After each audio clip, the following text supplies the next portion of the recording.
안녕하세요. 성도 여러분, 반갑습니다. 사랑의 주님이 우리와 함께 하십니다. 우리와 함께 하시는 주님을 찬양합니다. 기도합시다.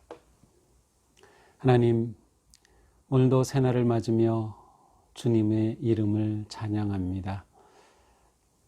주님, 오직 주님만을 의지하고 바라보며 오늘 하루도 믿음의 길, 우리 삶의 자리에서 거룩한 길 걸어갈 수 있도록 인도하여 주시옵소서. 시편을 통해서 주시는 주님의 음성에 귀를 기울이며 우리도 하나님을 높이고 찬양하며 하나님 안에서 진정한 평화와 기쁨을 누리도록 이끌어 주시옵소서. 예수님 이름으로 기도합니다. 아멘. 네, 오늘은 시편 48편입니다. 1절부터 14절인데요. 제가 일단 한번 읽고 우리 생각해 보도록 하겠습니다. 48편 1절에서 14절. 여호와는 위대하시니 우리의 하나님의 성 거룩한 산에서 극진히 찬양받으시리로다. 터가 높고 아름다워 온 세계가 즐거워하며 그 왕의 성 곧 북방에 있는 시온산이 그러하도다. 하나님이 그 여러 궁중에서 자기를 요새로 알리셨도다. 왕들이 모여서 함께 지나갔으며 그들이 보고 놀라고 두려워 빨리 지나갔도다. 거기서 떨림이 그들을 사로잡으니 고통이 해산하는 여인의 고통 같도다. 주께서 동풍으로 다시스의 배를 깨뜨리시도다. 우리가 들은 대로 만군의 여호와의 성 우리 하나님의 성에서 보았나니 하나님이 이를 영원히 견고하게 하시리로다. 셀라. 하나님이여 우리가 주의 전 가운데서 주의 인자하심을 생각하였나이다. 하나님이여 주의 이름과 같이 찬송도 끝까지 땅 끝까지 미쳤으며 주의 오른손에는 정의가 충만하였나이다. 주의 심판으로 말미암아 시온산은 기뻐하고 유다의 딸들은 즐거워할지어다. 너희는 시온을 돌보며 그것을 둘러보고 그 망대들을 세어보라.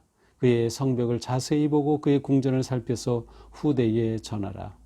이 하나님은 영원히 우리 하나님이시니 그가 우리를 죽을 때까지 인도하시리로다. 아멘. 자, 오늘 시편에도 표제어가 있는데 고라 자손의 시 곧 노래라고 되어 있습니다. 노래라고 되어 있는데 오늘의 시편도 찬양 시에 속하는 그러한 시이고요. 특별히 이름을 붙여본다면 시온의 노래라고도 붙여볼 수 있을 것 같습니다. 어제 우리가 보았던 동일한 고라 자손의 시 찬송하라 하나님을 찬송하라 찬송하라 우리 왕을 찬송하라 찬송하라고 강조되었던 이 47편과 오늘의 48편은 어떻게 보면 서로 잘 연결되어서 쌍둥이처럼 이렇게 함께 있는 것 같습니다. 자, 어떠한 내용일까요? 1절입니다. 여호와는 위대하시니 우리 하나님의 성 거룩한 산에서 극진히 찬양받으시리로다. 자, 여호와는 위대하시다라고 선포합니다. 여호와는 크시다라는 것이에요. 여호와는 크신 분이시다. 따라서 크신 분이시므로 최고의 찬양을 마땅히 받으셔야 할 분이라는 겁니다. 극진히 최고의 찬양을 받으실 분이시다. 자, 그런데 이분이 찬양을 어디서 받으시나요? 우리 하나님의 성 거룩한 산에서. 하나님의 성인 거룩한 산에 계셔서 하나님이 그곳에서 우리의 찬양을 받으신다고 노래합니다.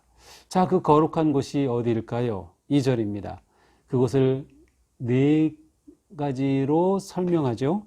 터가 높다. 높은 곳에 우뚝 솟아 있는 곳. 아름답다. 세 번째, 온 세계가 즐거워하며. 네 번째, 큰 왕의 성 곧 북방에 있는 시온산이 그러하도다. 자, 하나님이 거하시는 곳을 결국은 북방의 시온성이라 그렇게 표현하고 있는데요. 시온 하면은 좁게는 예루살렘을 의미합니다. 성전이 있는 예루살렘, 또 예루살렘 성이죠. 그러나 좀 더 확대된 의미로 사용한다면 하나님이 다스리시는 곳이라면, 그리고 하나님의 다스리심을 기꺼이 따르는 그러한 하나님의 백성들, 하나님의 자녀들이 있는 그곳이라면 그것이 시온이 될 수도 있는 거죠. 곧 하나님이 거하시는 곳일 수도 있어요. 자, 그런데 여기서 재미있는 것은 북방에 있는이라는 이 표현인데요. 이 북방이라고 하는 이 표현은 원래 가나안 사람들에게는 최고의 신, 그들의 최고의 신이 엘이라는 신이 있었는데 그 엘이라고 하는 최고의 신이 있는 곳이라고 생각을 했던 것이에요. 그런데 여기에서는 바로 그 최고의 신이 있는 북방이 바로 여기다. 시온산이 그러하다. 하나님이 최고의 신이시다 라고 하는 것을 노래하며 따라서 그분이 찬양을 받으실 분이시다 라고 고백하고 있습니다. 이 하나님은 또한 어떤 분이십니까? 3절 여러 궁중에서 자기를 요새로 알리셨도다. 하나님은 요새가 되신다는 것입니다. 어느 정도 요새이십니까? 왕들이 모여서 함께 지나갔으며 자, 열왕의 왕들이 이 시온을 점령하려고 몰려왔습니다. 그러나 그들이 보고 놀라고 두려워하여 빨리 지나갔도다. 그래서 지나갔다는 것은 달아났다는 뜻입니다. 그들이 왔다가 이 시온산에 하나님이 계시는 이 시온성의 그 크고 장대함과 그 엄청난 위력 앞에서 그들은 깜짝 놀라 급히 달아나고 말았습니다. 거기서 떨림이 그들을 사로잡으니 고통이 해산하는 여인 같도다. 그 장대함 속에 그들은 떨리고 고통이 해산하는 여인과 같은 그런 엄청난 고통이 그들에게 찾아왔습니다. 더 나아가서 7절 주께서 동풍으로 다시스의 배를 깨뜨리시도다. 갑자기 다시스의 배가 나올까요? 다시스의 배는 그 당시 지중해의 무역의 그 선단을 이루던 대표적인 배가 바로 다시스의 배입니다. 그런데 하나님께서 동풍을 몰아치셔서 그 다시스의 견고하고 화려함의 상징이었던 다시스의 배가 완전히 파산이 되는 것이죠. 깨뜨리시도다. 하나님이 계시는 시온산을 보고 쳐들어왔던 왕들이 이렇게 깜짝 놀라서 혼비백산하여 도망하는 모습을 그려주고 있습니다. 8절입니다. 우리가 들은 대로 만군의 여호와의 성 우리 하나님의 성에서 보았나니 하나님이 이를 영원히 견고하게 하시리로다. 자, 여기서 우리라고 하는 표현이 나오죠. 공동체입니다. 자, 지금 배경은 어떤 것인가 하면 지금 시온성을 노래하고 시온산을 노래하면서 예루살렘을 찾아온 순례객들이 성전에 모여 하나님을 예배하는 그러한 이미지를 보여주고 있습니다.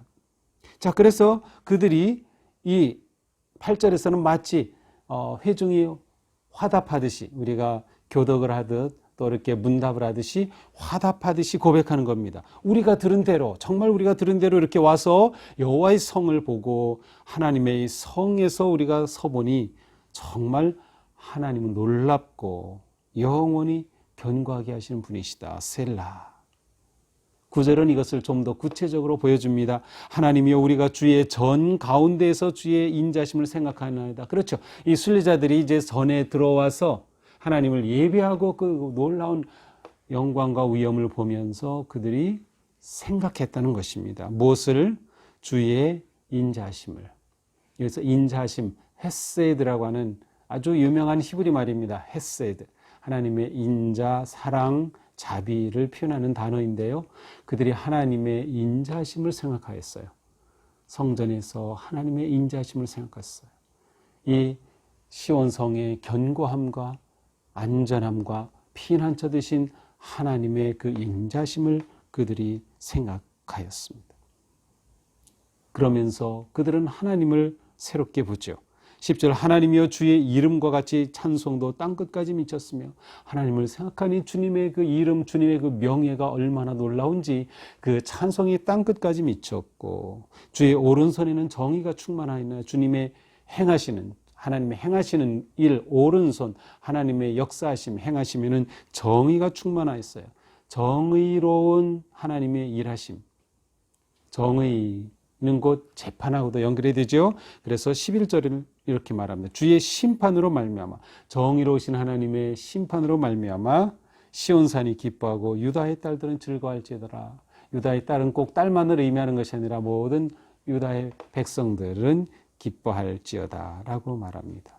자, 이들이 순례자라고 했어요. 이제 성전에서 이렇게 하나님을 생각하였고 하나님을 찬양하고 하나님의 영광을 경험한 그들은 이제 12절입니다. 너희는 시온을 돌면서 그것을 둘러보고. 자, 순례객으로 왔죠. 그래서 순례자로 예배하고 하나님의 영광을 보고 이제 이 시온을 둘러보는 것입니다. 그 망대들을 세워보아라. 그의 성벽을 자세히 보고 그의 궁전을 살펴서 후대에 전하여라. 순례자들이 와서 이 예루살렘 성을 둘러보면서 하나님의 위대하심을, 하나님의 거룩하심을 깨닫는 것이죠. 자세히 보는 것입니다. 순례는 보는 것입니다. 보는 것이에요. 무엇을 보는 것이죠? 순례를 통하여 하나님의 이 놀라운 역사를, 하나님의 헤세드 인자하심을 보는 것입니다. 그 목적은 후대에 전하라.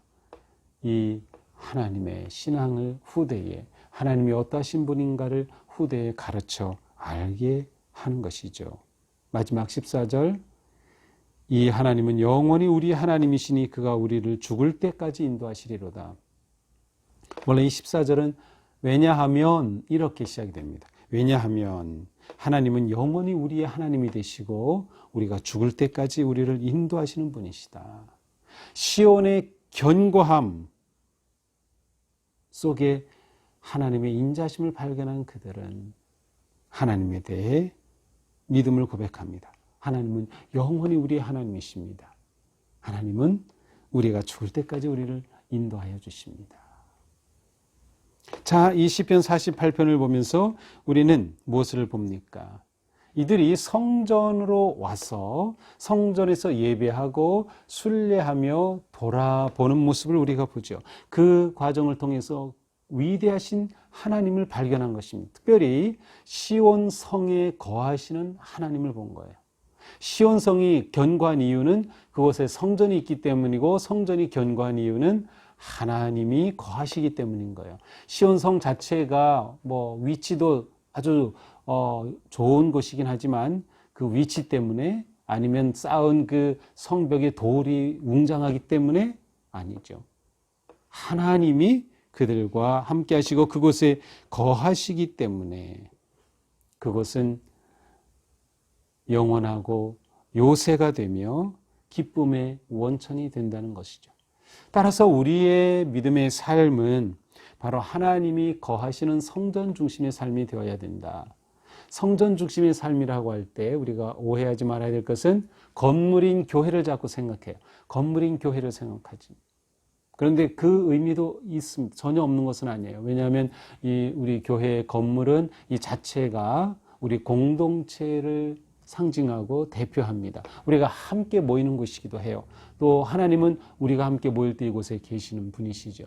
그러나 성전이라고 말할 때 신약으로 넘어와서는 우리가 성전이 돼요. 왜? 하나님이 우리 안에 거하시기 때문에. 성전 중심의 삶이라는 것은 하나님이 나와 함께 하시고 내가 하나님 안에 거하고 하나님이 내 안에 거하시는 하나님 중심의 삶을 사는 것을 의미합니다. 바로 하나님 중심의 삶에 평화가 있고 기쁨이 있고 그 삶이 안전합니다.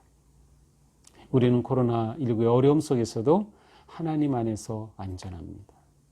하나님 안에서 평안합니다. 하나님 안에서 기쁨을 누릴 수가 있는 것이죠. 하나님은 시온에만 계신 분이 아니라 어디에나 계신다. 그래서 우리는 언제나 헤세드 하나님, 인자하신 하나님을 언제나 어디서나 볼 수 있고 부를 수 있고 그리고 그 하나님 안에 거할 수가 있는 것이죠. 우리는 믿음의 순례자입니다. 우리의 믿음의 순례길 속에서 오늘도 하나님의 그 영광을 보는 하루가 되기를 축복합니다. 오늘 하루도 하나님의 영광의 손길을, 은혜의 손길을 보는 놀라운 하루가 되기를 축복합니다. 그것이 순례자의 기쁨이고 그것이 순례자의 진정한 걸음이기 때문이죠. 그리고 더 나아가서 이러한 우리의 믿음을 다음 세대에도 전해줄 수 있는 그런 우리가 되기를 주님의 이름으로 축복합니다. 기도합시다. 하나님, 오늘 시편 48편을 통하여서 위대하신 하나님, 요새와 같으신 하나님, 시온 성에 거하시는 그 하나님의 위대하심과 인자하심과 사랑을 다시금 깨달았습니다. 하나님, 저희가 하나님 안에 거하게 하옵소서.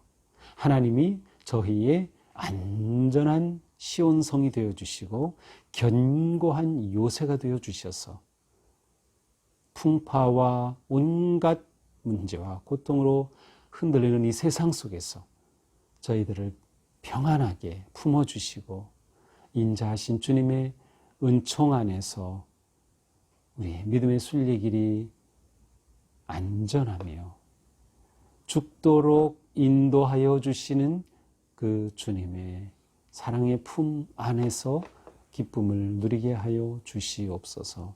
예수님 이름으로 기도합니다. 아멘. 네, 오늘 마지막 절 우리 다시 한번 생각해 보면서 하나님은 영원히 우리의 하나님이시니 그가 우리를 죽을 때까지 인도하시리로다. 우리 하나님 신뢰하면서 오늘도 믿음의 길 승리하기를 축복합니다. 사랑합니다.